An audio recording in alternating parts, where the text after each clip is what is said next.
Welcome, mortals, to the Beautiful Dead podcast. If you've come to this channel, you should stay for several reasons. One, you love vampires. This is a vampire podcast where we break down movies, TV shows, and books about vampires. We talk about the universe that's been created, how are they made, what rules do they have to follow, and more. Every once in a while, like October, I set aside the fiction and talk about all things vampire. 2, you have a podcast or would like to have a podcast and want to see behind the scenes of recording one. I edit out very little, so you will get to see mistakes and interruptions and learn along with me. Or 3, you're a fan of the podcast and you just want to watch me record it live. Or you like my books and you can't get enough of me. So, if you're still here, I promise it's due to your own free will, and I have not used my powers to keep you here. Now, watch the title cards and listen to the music along with the podcast. I'm gonna go get a bite, and I'll meet you back here, nice and full.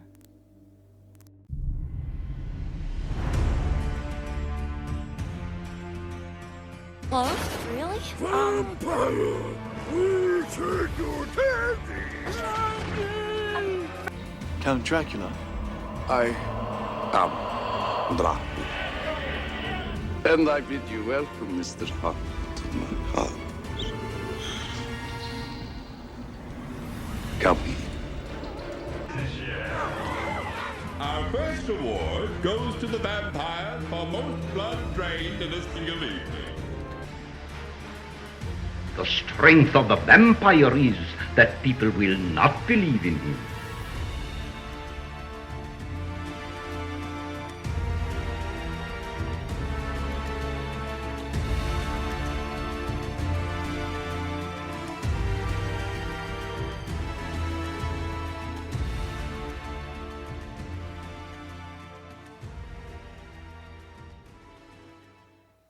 Good evening, my fellow vampire lovers. The sun is going down, and you know what that means. It's time for me to record another episode of my podcast, The Beautiful Dead. As always, I am your host, Lena Nazari. Find me at lenanazari.com, get links to social media, DM me, send me an email. That's lena@lenanazari.com. Why would you send me an email or DM me? I don't know. To tell me that you like my books, to ask questions about the books, I don't know, to tell me how much you hate everything. That's fine too. I love hearing from you guys. All right, appearances are quickly upcoming. So here in Pittsburgh, I'll be at Memento Con, first weekend of August. Super psyched about that one. And you can see all my appearances on lenanazari.com. It's really the easiest way. Actually, the easiest way is to join my Fanged family. They get emails every time I have a new appearance, so they hear before anyone else. Then I actually have to look behind me. September 29th through October 1st, I will be in DC, actually Arlington, Virginia, to be specific, for Creation DC. It's my birthday. And it's a full moon. So come have a drink with me, celebrate my birthday, celebrate the full moon, because I get wild on the full moon. Then I am looking at something in November, so be ready. The second it's going to happen, I will let my Fanged family know. I'm looking at something in November. December 8th through 10th, I'll be in Nashville. I'll be at Creation Nashville. If you guys have never been to Creation and you love Supernatural, what are you doing? You have to go. It's so much fun. And then my absolute favorite, no offense to Fan Expo Philly, but Fan Expo New Orleans, first weekend in January. Come celebrate with me in the French Quarter, New Year's 2024. We will be manifesting, I don't know, whatever. Just come see. I'm getting a tattoo. You could be a part of that too. And if you want to have a say in what tarot card I have tattooed here amongst my bats, let me know. As soon as I am for sure, I will let you guys know. But I am taking suggestions. And explain to me the why. Some people have told me what card they think I should get, but not the why. Explain to me the why. Anybody who explains the best why will probably get my arm. So just saying. And flattery gets you everywhere with me. All right. If you have never watched this channel or listened to this podcast, massive spoiler alerts. The point of this is that I review this material and we talk about it. So massive, massive spoiler alerts. I ruin everything. If you've never seen this before, this is one of those that I'm going to recommend you pause this and go watch it. Do yourself a favor, then come back. I'll wait. While I'm waiting, my vampire tea this evening is Guilty Pleasures. It doesn't necessarily tie in to the material. I just love this one. It's the blackberry. And this is one of those that if like I had seen it on a shelf, I don't know that I would have bought it. But because it was given to me and I want to try everything, I tried it and I am obsessed with it. So it's in my Vampire Snoopy mug. All right, have you watched it? Are you back? Let's do this. We are talking about 2015's Freaks of Nature. Didn't really know. I don't like to look into too much. If it pops up on a vamp list, I throw it on my to watch. And it fell under comedy, and July is vampire comedy, so I'm like, yeah, why not? Loved it. I'm just going to tell you right out of the gate. Loved it. So let's do the summary. This is a heck of a summary, so bear with me, get something to drink, have some vampire tea, because we're about to deep dive. Oh no. The town of Dilford, Ohio, which is not real by the way, is home to 3 species who despise each other: humans, zombies, and vampires. Vampires are the top of the food chain, obviously, both literally and in social circles, and tend to be the cooler kids in town. Duh. The zombies are able to leave their ghetto with special collars that keep them compliant. The humans languish somewhere in the middle, intimidated by the vampires while seeing the zombies as second-class citizens. All seem to have their own communities and rules by which they keep a tense truce. So think of them like cliques. School nerd Dag sets out to lose his virginity with Lorelai, the hottest girl in school, to prove he isn't a loser. He has issues with Rick Wilson, the baseball coach and manager of the local meat factory. Rick fired all the human employees, including Dag's mother, and replaced them with zombies for cheap labor. Guys, listen, if you're not already invested, I don't know what you're doing here, because this is so good. Rick taunts him with this, like taunting Dag the fact that he fired his mom, while practicing his pitching, and he chokes and ends up hitting one of the star athletes, injuring him severely. Like, I'm talking collar, apparatus for 2 years injure. Meanwhile, social outcast Petra is seduced and transformed into a vampire after being bitten by Milan. If that's not a great vampire name. Milan, the high school's playboy vampire, while they're making out. Later, he rejects her when she wants to make the relationship permanent, leaving her alone, and now a vampire with no idea how to cope. Dag's former best friend Ned is the brother of the athlete that Dag injured, also a social outcast at high school. He's one of the smartest people in town, but is ostracized by his sport-loving father and receives only contempt from his teachers. Following an argument with his family, Ned visits the zombie ghetto, and he allows a female teenage zombie to bite his leg, transforming him into a zombie so he doesn't have to think or be smart anymore. Dude, I get it. I say all the time, like, I'd be so much happier if I were just dumber. Just as Dag is about to finally score with Lorelai, out of nowhere, aliens invade Dilford. Yes, guys, now there's aliens. Causing the residents to believe that the zombies and vampires and humans are all attacked. So they're all blaming each other for this attack. This causes an all-out war between the 3 groups that envelops the town in a free-for-all of vampires versus humans versus zombies.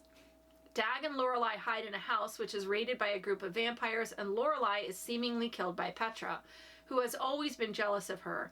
In subsequent brawls between the factions, Dag, Ned, and Petra reluctantly join and hide in Stuart Miller's basement, Stuart being the local doomsday nut. While sheltering from the invasion, Petra and Ned are overcome by hunger and eat Stuart and his mother. I'm like, I can't wait to rewatch this movie. The aliens are able to determine their location, causing them to seek cover at the high school. Ned and Dag fight about their former friendship, and Dag not wanting to be a loser anymore, so they stop being friends. Ned, who is still a genius despite his non-verbal zombie status, leaves angrily. Later, Petra and Dag become trapped and make out, but he flinches and Petra accuses him of being afraid of her. The aliens find them again, and Dag realizes that the aliens can only see inorganic materials, such as their synthetic clothing. The three of them strip and run to Dag's house, where they change into organic cotton clothes kept by Dag's hippie mother. Later, Dag, Petra, and Ned are captured by the aliens. They're placed with the other captured residents in a warehouse with force fields segregating the humans, vampires, and zombies. Dag and Petra find that instead of dying, Lorelei has been changed into a hot vampire, which intimidates and just pisses off Petra, which is amazing. After figuring out the weakness in the force field keeping them apart, Dag, Ned, and Petra convince everyone to band together to fight the aliens and destroy the force field. At Rick's meat factory, the chemical tetrafluoroxapan, which I don't think is real, is used to transform horse cartilage into a meat-like substance, and that is what the aliens are after. So they want this tetrafluoroxapan. Dag convinces Rick to let the town into the factory as the aliens arrive and submerge in the chemical, combining to grow one single large alien. The alien then begins to make a speech about how they just wanted to ask nicely for the chemical, but the town's irritated residents interrupted what should have been peaceful, and then they started getting condescending towards them. The town folks attack and the alien fights back, but it's weakened when the others realize that the ammonia tanks used in the factory can hurt them. Meanwhile, Milan corners Petra and attempts to kill her. He's stopped by Dag, who turns into a werewolf. Now we have werewolves. After almost being killed, he realizes that the big change his parents kept trying to tell him about was this. After a short brawl, Milan is accidentally killed when he is impaled on a metal pole. As the outclassed alien is shrinking back to its mini size, it attempts to escape by spaceship while dropping a bomb to destroy the town. Ned catches the bomb, proving that he's just as good as an athlete as his brother, despite being a zombie. He gives it to Dag, who pitches it to the ship before it closes its doors, and the spaceship explodes, destroying the aliens. Everything returns back to normal for the town, and Lorelei asks Dag out on a date. However, Dag chooses to be with Petra instead. Ned appears to be happier and better adjusted as a zombie, and seems to have bonded with his star athlete brother and father, who have also become zombies. I really hope, if you have not seen this movie, that you listened to me and you paused and you went and watched it before you listened to the summary, because bravo to whoever wrote this. Bravo. Let's break it down. Okay, some vampire references. So I really picked through this cast. This is a star-studded cast, and I thought there would be more vampiric crossovers. However, most of the people in this movie are comedic actors. So there was only one I found, and that was Keegan-Michael Key plays a teacher, a vampire teacher in this, and he also voices Murray in the Hotel Transylvania movies. Relationship to humans. So if I didn't make it clear in the summary, vampires are out of the coffin. The humans know about vampires. They know about aliens. They know about all supernatural beings. So they are out. There's a lot of contention between the races or the species. There's vamp parties. There's vamp dating sites. Like, everybody's out, and the humans hate the vampires, but also are scared of the vampires because they're sort of at the top. Relationship to animals. We actually never see an animal in this whole thing. So even with the chaos that I just described to you, there's no animals in the mix. So I can't tell you. Appearance. They are pale, human appearing, but they have visible blue vasculature. That's one of the things that kind of gives them away.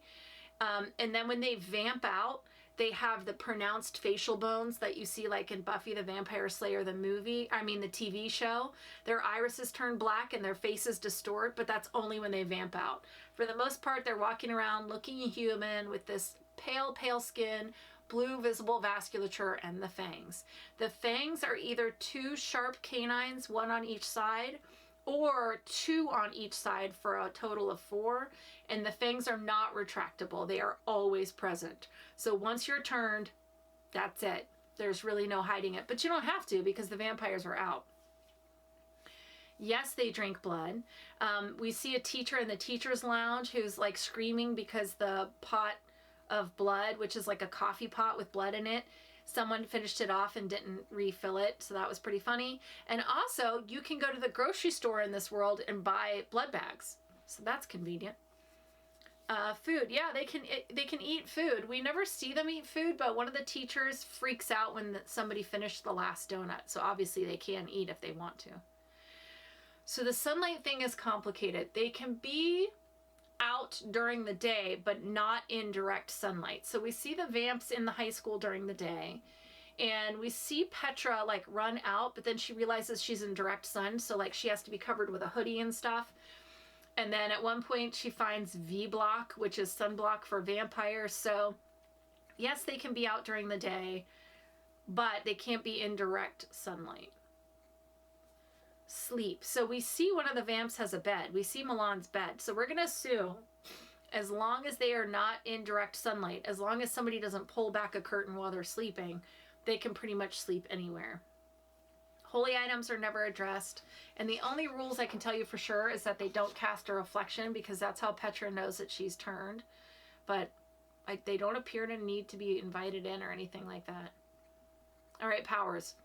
They can live forever. They don't age, and we know this because the teacher's like, in my 97 years of teaching at this high school, they're strong, they can heal a great deal, they can jump very high, they're very agile. I don't think they can mesmerize, because when we see Milan sort of seducing Petra, he's using like these cheesy pickup lines to convince her, just like any other dude would. So if he could mesmerize, he probably would have, because clearly you find out that he's a total dick. So if he could have mesmerized her into it, he would have. But he does not. He uses these cheesy pickup lines. The one that sticks out to me is, she's like, well, you slept with Lorelai. Why do you want to bite me? And he's like, I offered Lorelai 17 minutes. I'm offering you an eternity. Which I was like, oh, that's good. That's really good. How are they made? So we see the girl bitten, then we see the bite, then we see that she's turned. So I didn't know if there was a full process.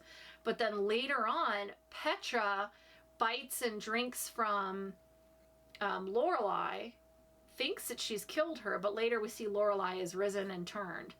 So we're like, okay, so I guess it just takes a bite. Then Petra feeds off of the dude's mom and doesn't rise, and that's because they've chopped them up and put them in trash bags. So here's what I can tell you as a professional vampire expert. If you bite them and destroy them, they won't rise.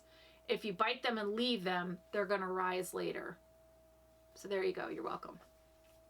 Heartbeat and breathing is never addressed.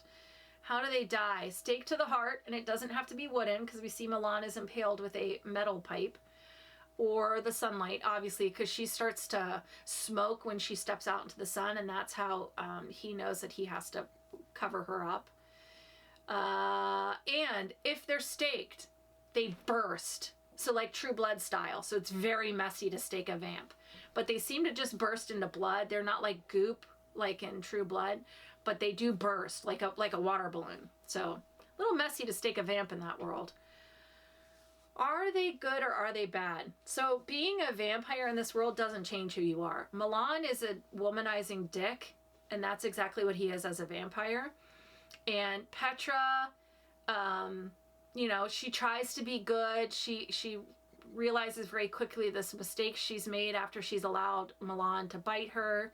So it's up to you what you do with the dark gift. If you're an asshole, you're going to be an asshole as a vampire. But you have the possibility of change should you choose to. Tropes I love and tropes I hate. I love when supernatural creatures are out in the open and they have to face all these normal issues like prejudice. You know, we see that in True Blood, and it was so well done in True Blood. But I love the idea of like all the species are out and they have to deal with, you know, prejudice and mortgages and real world problems and how they interact with all of that. And that takes me into the next one. I love a vampire werewolf love story. This might upset a few people, but I just love the idea of like interspecies love when it comes to paranormal species. So, you know, vampire and hunter, vampire and werewolf, werewolf and what, you know, I just love that idea. I do. It's like such a Romeo and Juliet thing, but I'm here for it. And it's so well done in this one.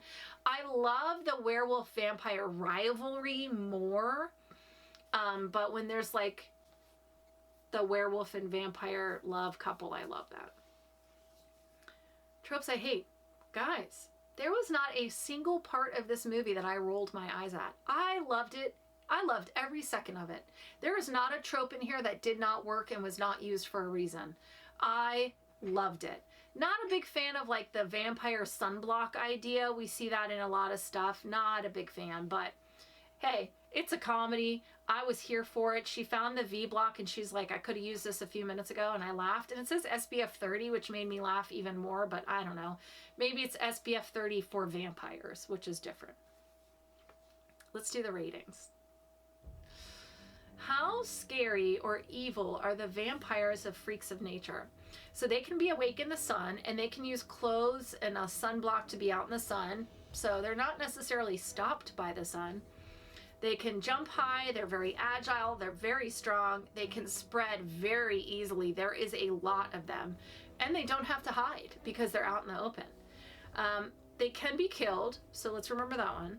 They can be destroyed by the sun. So yes, they can put things on, but like if somebody just pulls the blinds up and you're standing there and you're not protected, you're in trouble. Because they're known to humans, they can be easily recognized as a vampire. So then not having to hide is a good thing. However, now that humans are fully aware of you, you can't walk amongst them unrecognized. They're going to know what you are. There's a lot of infighting, and we've talked about this before. When there's a lot of infighting within the vampires, that really hurts you because you're obviously very distracted and you're not paying attention and you guys aren't working together, so that's going to hurt you. You're not made evil just by being turned. A dick is a dick is a dick. Doesn't matter if you're a werewolf, an alien, a zombie, a vampire, whatever, you're still a dick. And also if you have morals and a moral compass, that's not going to change. And you can just go get blood at the store, so you don't have to kill anybody. So I had to sit down and like really figure this out because the vamps are super cool in this, but also like they do have a lot that hurts them. So 4 out of 10 stakes to the heart for scariness and evil. How sexy or alluring are the vampires of Freaks of Nature? So yeah, the vampires clearly love sex. Like Milan is a horn dog. They're gonna be young forever. They also seem to attract the humans that are obsessed with vampires. So there's a whole group of humans that are like obsessed with the vampires. So it's kind of easy to pull them in, kind of like groupies. So there's that. It's not like they have the power to pull humans to them unwillingly, because Milan would have used that many times. But they are like more attractive to humans that love vampires, if that makes sense. It's like a power dynamic there. When Lorelai's turn, she's like, oh my god, like look at my boobs, they're bigger and perkier and I'm even sexier than before, which of course pisses off Petra. But that means that being turned actually makes you like the sexiest version of yourself, so that's something to think about. They also seem to like to sleep around. So they made a comment about vamp parties like just a few minutes in, and this is one of those movies where I was like frantically taking notes because so much happens. They're like, I heard these vamp parties are wild. Are you sure you want to go? So I would not be surprised to find out that it ends in orgies. I would not be surprised at all. So 6.5 out of 10 onks for sexiness and allure. All right, my thoughts. Oh my god.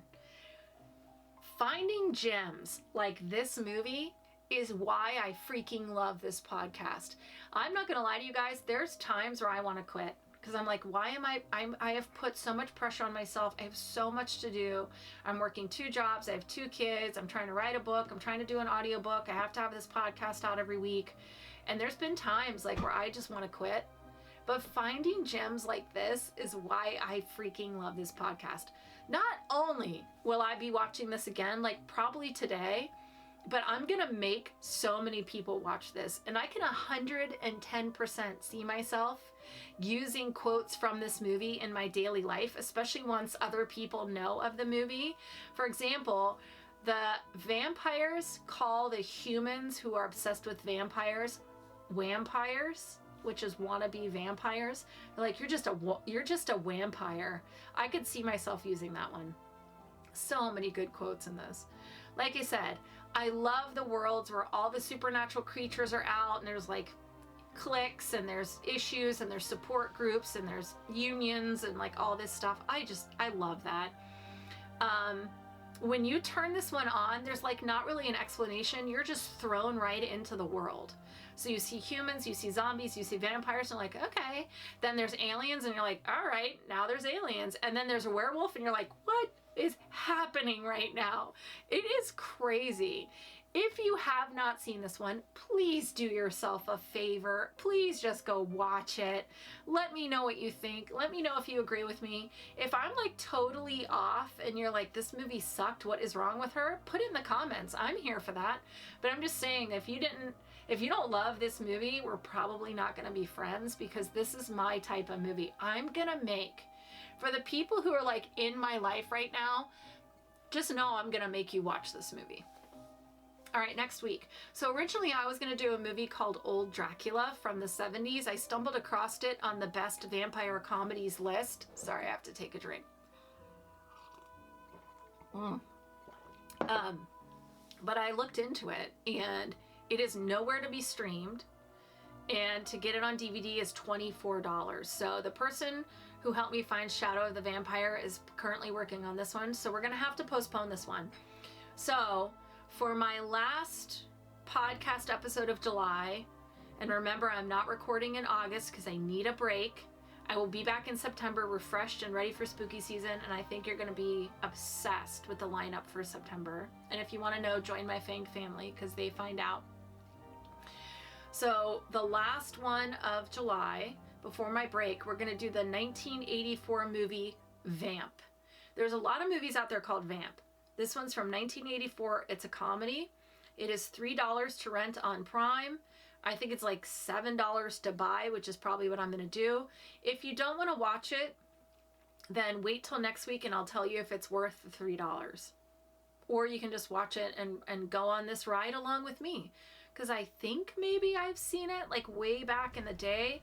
I think it's one of those ones that was like on cable and I was watching it and just knew it was about vampires but wasn't sure what it was, because I saw a picture from it and I was like, wait, I think I've seen that. So go on this ride with me. Go watch Vamp, the 80s movie on Prime. Please take care of yourself. Enjoy your July. I'm glad it's coming to an end. I love you guys, but I am super excited for this break in August. So if anybody from New Orleans who knows me is watching or listening, I'm coming to see you soon. I'm so excited. I'm going on vacation in New Orleans mid-August. Follow my social media to see pictures. All right, gang, I'm going to wrap this up. I love you guys. I wish you wicked hugs and bloody kisses. Good evening. All right, YouTube, we did it. Yay! So let me know down below what you think of the new intro video. If you like the new setup, if you hate the new setup, put comments. You know that was directly because of a comment that was made on a YouTube video. So if you think I'm not paying attention, I am. But I love you guys. I'm going to go get this edited and wrap this up. I will see you next week. Good evening.